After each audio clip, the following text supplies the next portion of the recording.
Washington, modern humans have historically skinny bones. Our skeletons reflect a departure from the labors of hunting and gathering. Speeding to McDonald's in search of chicken nuggets doest count. Now researchers have determined that women more than 5,000 years ago had stronger arms than even female Cambridge University rowers.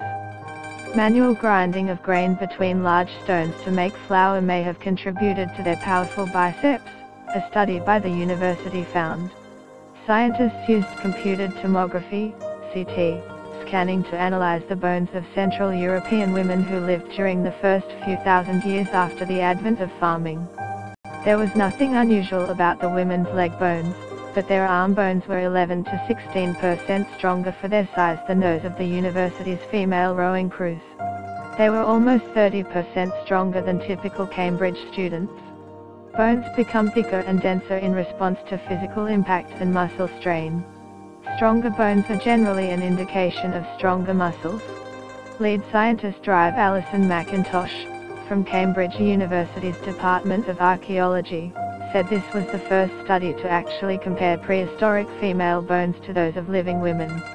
By interpreting women's bones in a female-specific context, we can start to see how intensive, variable and laborious their behaviors were, hinting at a hidden history of women's work over thousands of years.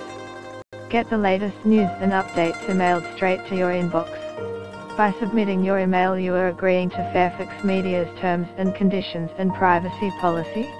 Life for the Neolithic women would have been grueling, involving long hours tilling the soil and harvesting crops by hand. They may have had to grind grain for as much as 5 hours a day to make flour. For millennia, grain would have been ground by hand between two large stones called a saddle quern. The repetitive arm action of grinding these stones together for hours may have loaded women's arm bones in a similar way to the laborious back and forth motion of rowing. The findings are published in the journal Science Advances.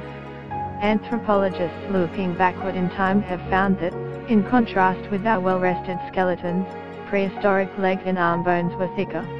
Human bones, once built up with exertion, began to shrink after the shift to agriculture. Yet the bulk of research pairing past behavior to bones had until now focused on male limbs. Women's bones work double duty. They not only need to be strong, she pointed out, but the bones also store minerals that are used during pregnancy and lactation. Until the medieval period, women were performing manual labor that produced thick arm bones.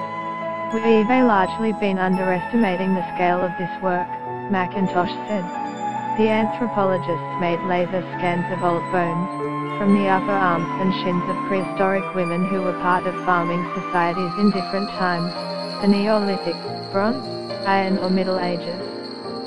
The researchers then asked living women to undergo scans, including semi-professional athletes, soccer players, and runners in addition to the rowers, as well as non-athletes. Cross-sections of tibia, the lower leg bone, revealed that modern runners and soccer players had the most strain in their legs.